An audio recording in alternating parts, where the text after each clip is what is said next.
You know that feeling, right? The constant ticking of the clock, that steady, unstoppable rhythm that just seems to run our lives? But what if I told you that clock is basically lying to you? Okay, let's dive into this, because it's a fascinating ride. To really get our heads around this, let's just start with a simple idea. I want you to take a second and just imagine the world, as we usually think of it.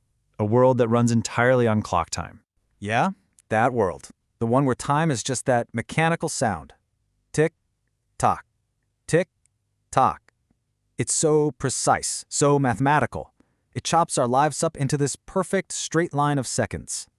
And look, that's how we normally see it, but it is nowhere near the whole story. And this is where the French philosopher Henri Bergson comes in and just flips the whole table.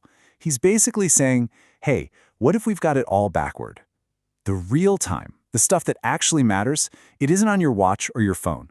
It's happening inside you, right now. This brings us right to the heart of it all. Bergson's idea that there are two totally different kinds of time. And trust me, once you see this difference, it kind of changes, well, everything. So on one side, you've got clock time. It's cold, it's objective, it's mathematical, just one identical second after another. But on the other side, you've got what Bergson called duration, which we can just call lived time.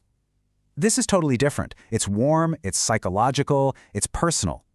It doesn't tick-tock, you know? It flows, like a river. And you know exactly what this feels like. We've all been there, right? A single minute waiting for an important text can stretch out and feel like an hour. But then an hour laughing with a friend, poof, it just vanishes. The clock on the wall says the amount of time was the same, but your experience, your reality, not even close. And here's the kicker. According to Bergson, that internal, psychological time, the one that stretches and shrinks, that's not some trick of the mind. That is the real time. It's elastic, it's dynamic, it's alive. And this is where the whole idea just explodes into something massive. Because if time isn't some rigid, predetermined track that we're all stuck on, if it's actually something that flows and changes with our consciousness, what does that mean for one of the biggest questions there is? Are we actually free? So let's follow that thought. Because this new way of seeing time might just be the very key that unlocks a completely radical way of understanding our own freedom. The old-school mechanical view sees life as a predictable chain reaction, right? Cause and effect, like gears turning in a machine. But Bergson offers this beautiful alternative. He says, no, life isn't a chain reaction. It's a continuous act of creation. Our consciousness is always blending our past with our present to create something totally new. So for Bergson, freedom isn't just about choosing option A or option B. It's so much deeper than that. Freedom is the process itself. It's the creative unfolding of your life, where every single moment is genuinely new, brought into being by you. That river metaphor really hits home here, doesn't it?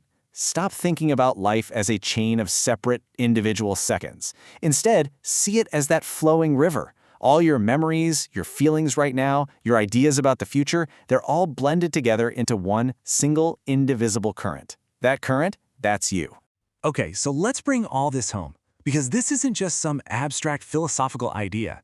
This actually has the power to transform your personal reality. All right, we've set up these two types of time. We've linked this idea of lived time to a deeper kind of freedom. But now, get ready for the twist. This is the part that really turns everything on its head.